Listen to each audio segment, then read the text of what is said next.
msanii anafanya kazi nzuri kwenye kushuti, akikosea tu kidogo mpasuo, waziri huyo amefunga.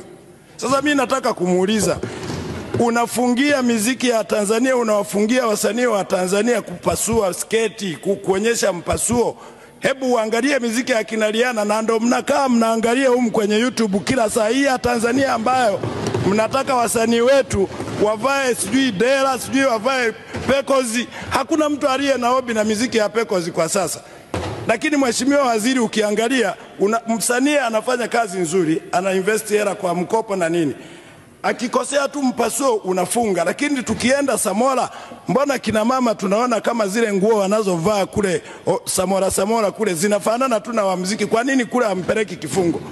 Kwa mimi nilikuwa na shauri mheshimiwa waziri Mwakembe, hebu tujifunze. Wasanii wetu wanaiga miziki ya Ulaya, halafu wanaiga